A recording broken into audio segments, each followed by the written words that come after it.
जब कोई इंसान अपने लक्ष्य में नाकामयाब होता है तो आसपास के लोग कहते हैं कि तुम्हें अपनी अंतरात्मा की आवाज सुननी चाहिए थी, तुमने गलत राह पकड़ ली। अगर तुम अपनी अंतरात्मा की आवाज सुनते तो तुम अपने रास्ते से कभी नहीं भटकते।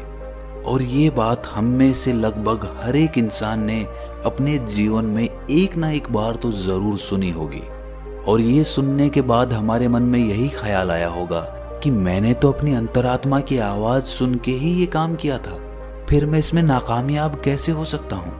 और अगर ये लोग सही कह रहे हैं कि मैं अपनी अंतरात्मा की आवाज नहीं सुन पाया, तो अंतरात्मा की आवाज होती क्या है? अंदर की आवाज कैसे सुने? कैसे पता करें कि जो आवाज हमारे अंदर से उठ रही है वो हमारी अंतरात्मा की ही है?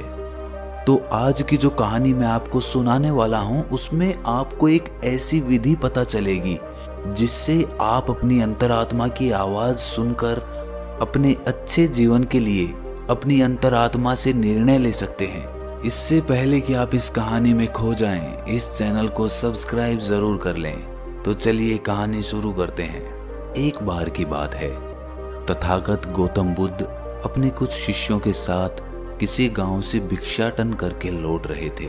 शाम का वक्त हो चुका था। पक्षी अपने घोंसलों की तरफ उड़ान भरने लगे थे। बुद्ध और उनके शिष्य चलित ध्यान करते हुए चले जा रहे थे कि तभी बुद्ध को किसी के रोने की आवाज सुनाई दी। वो आवाज झाड़ियों के सन्नाटे को चीरती हुई आ रही थी। बुद्ध ने तुरंत अपने शिष्यों को रुकने के लिए इशारा किया और खुद उस झाड़ी की तरफ बढ़ना शुरू कर दिया। उनके शिष्य उन्हें देखकर चिंतित हो रहे थे, लेकिन बुद्ध ने उस झाड़ी की तरफ बढ़ना जारी रखा। तभी झाड़ियों के पीछे बुद्ध ने एक आदमी को खड़े हुए देखा। उसके सामने एक बहुत गहरी खाई थी और वो बुरी तरह से रो रहा था। वो अपना कदम उस खाई की तरफ आगे बढ़ाने ही वाला था कि तभी बुद्ध ने उन्हें पीछे से पुकारा। बुद्ध ने कहा कि नौजवान, लगता है तुम आत्महत्या करने के इरादे से यहाँ पर आए हो, लेकिन तुम आत्महत्या करने से पहले मेरे इन शिष्यों पर एक उपकार कर सकते हो। मरते मरते एक अच्छा काम तो कर ही जाओ। वो आदमी बुद्ध के शांत चेहरे को देखकर पूछता है कि मैं भला उनका क्या उपकार कर सकता हूँ। ये सुनकर बुद्ध ने कहा कि तुम अपनी आत्महत्या करने के पीछे का कारण इन्हें बता दो, ताकि ये भविष्य में वो गलती कभी ना करें जो तुम कर रहे हो। ये बात चोट करने वाली थी। कुछ देर के लिए वहां पर सन्नाटा छाया रहा और उसके बाद उस आदमी ने अपना कदम पीछे हटा लिया और उसने कहना शुरू किया। उसने कहा कि आज से 10 साल पहले मैं एक किसान हुआ करता था, खेती बाड़ी करता था और अपना घर चलाता था। उस वक्त मेरे पास धन कम होता था, लेकिन फिर भी मेरे परिवार का गुजारा आराम से चल जाता था। लेकिन मेरी पत्नी अक्सर मुझे ताने देते हुए कहती थी कि हमारे बच्चे बड़े हो रहे हैं, क्या इनके लिए तुम धन नहीं कमाओगे? जब तक हम दोनों जी रहे थे तब तक हमें कोई चिंता नहीं थी, हमारा काम इस खेती बाड़ी में चल जाता था। लेकिन अब जैसे जैसे ये बच्चे बड़े होंगे, इनकी पढ़ाई लिखाई का खर्चा हम कहाँ से उठाएंगे? तुम पैसे कमाने की कोई और व्यवस्था ढूंढो। इस तरह के ताने रोज सुन सुनकर मैं परेशान हो गया था। मैं कोई तरीका चाहता था, कोई रास्ता चाहता था जिससे मैं धन कमा सकूं। और फिर एक दिन मेरे अंदर से आवाज आई, तुम्हारे अंदर व्यापार करने का अद्भुत कौशल है। और ये ख्याल जब मेरे दिमाग में आया तो मैंने अपनी सारी जमीन बेचकर व्यापार शुरू करने का इरादा बनाया। मुझे पक्का यकीन था कि मैं व्यापार में जरूर कामयाब हो जाऊंगा, क्योंकि वो आवाज मेरे अंतर मन से उठी थी, मेरी अंतरात्मा से निकली थी। इसीलिए जब सारी जमीन बेचकर भी व्यापार चालू करने के लिए धन नहीं जुटा पाया तो मैंने अपने रिश्तेदारों, अपने मित्रों से कर्जा लेना शुरू कर दिया और इस तरह मैंने अपने व्यापार की शुरुआत की। लेकिन पता नहीं मेरे व्यापार को किसकी नजर लग गई। शुरुआत में अपने व्यापार को जमाने के लिए मैंने लोगों को उधार सामान देना शुरू कर दिया, लेकिन जितना ही मैं उधार देता रहा उतना ही मेरा धन फंसता रहा और आखिर में उधार इतना ज्यादा हो गया कि मेरे पास उधार देने की क्षमता ही नहीं बची।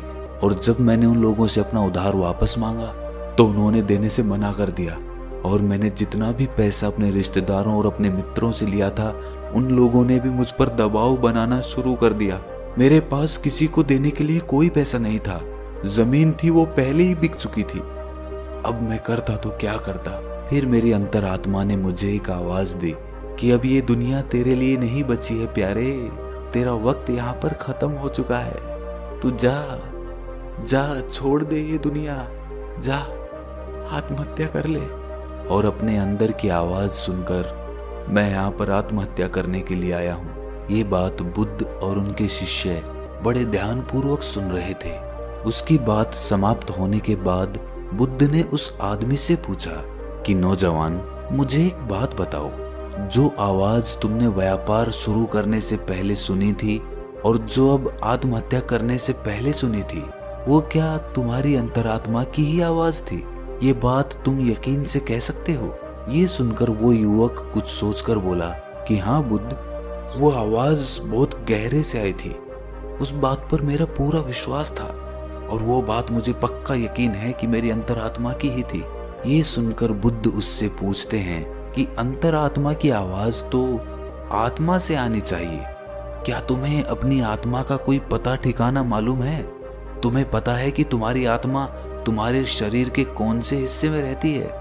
ये सवाल सुनकर वो आदमी सकपका गया। उसने सोचा भी नहीं था कि कोई आदमी उससे इस प्रकार का प्रश्न पूछेगा। इसका बनावटी जवाब देते हुए उस आदमी ने कहा कि हाँ बुद्ध, आत्मा तो सभी में होती है और वो तो शरीर के अंदर रहती है, उसका कोई प्रमाण थोड़ी होता है। ये सुनकर बुद्ध कहते हैं कि जब आत्मा के होने का ही कोई प्रमाण नहीं है तो अंतरात्मा की आवाज होने का क्या प्रमाण है? और तुम अपनी अंतरात्मा की आवाज को लेकर इतना यकीन से कैसे सुन सकते हो? असल में जो आवाज तुमने तब सुनी थी और जो अब सुनी है, वो आवाज तुम्हारी अंतरात्मा की नहीं बल्कि तुम्हारे मन की आवाज थी। वो तुम्हारा मन का ही बुना हुआ एक जाल था जिसमें तुम फंस गए और अब निकलने का तुम्हें कोई रास्ता नहीं सूझ रहा था, तो तुम्हारे मन ने ही तुम्हें निर्देश दिया कि तुम आत्महत्या कर लो। ध्यान रखना, अंतरात्मा तुम्हें कभी भी हिंसा वाला रास्ता नहीं दिखाएगी। आत्मा तो शुद्ध होती है, निर्मल होती है, वो भला किसी को हिंसा के रास्ते पे कैसे भेज सकती है? और तुम आत्महत्या करने का फैसला लेके हिंसा का रास्ता अपना रहे हो। ये उत्तर सुनकर उस आदमी के मन को थोड़ी ठंडक मिली। वो बुद्ध से और बातें करने के लिए उत्सुक हो गया। इसके बाद उस आदमी ने पूछा कि हे महाशय, आप मुझे बहुत ज्ञानी मालूम होते हैं, क्या आप मुझे अपनी अंतरात्मा की आवाज सुनने का कोई मार्ग दिखा सकते हैं जिससे मैं अपने जीवन के अंधकार से बाहर आ सकूं? इसका जवाब देते हुए बुद्ध कहते हैं कि कोई दूसरा आदमी तुम्हें तुम्हारी अंतरात्मा की आवाज कैसे सुनवा सकता है? आत्मा तुम्हारी है तो अंतरात्मा की आवाज भी तुम्हें ही सुननी होगी। कोई दूसरा आदमी तुम्हें वो आवाज नहीं सुनवा सकता। अगर वो सुनवाएगा तो वो झूठ होगा, वो भ्रम होगा। अगर तुम सचमुच अपनी अंतरात्मा की आवाज सुनना चाहते हो तो तुम्हें सचेत होना पड़ेगा, तुम्हें जागना पड़ेगा, तुम्हें होश से भरना होगा। अभी तक तुमने सोए सोए ही अपना जीवन बिताया है, लेकिन अपनी अंतरात्मा की आवाज सुनने के लिए तुम्हें जागना होगा। अभी तो तुम्हें इन पक्षियों की चहचहाट भी नहीं सुनाई देती, किसी के हाथ का स्पर्श भी तुम्हें महसूस नहीं होता। अभी तुम संवेदना के स्तर पर भी बहुत नीचे हो। सबसे पहले तुम्हें अपनी संवेदनशीलता बढ़ानी होगी, तुम्हें होश से भरना होगा और इसके लिए तुम्हें वर्तमान में जीना होगा। और तब तुम महसूस कर पाओगे इन हवाओं के झोंकों को, इन पक्षियों की चहचहाट को, इस आसमान को, सूर्य की किरणों को, तालाब को। तब तुम्हें ये सारी तरंगे महसूस होने लगेंगी।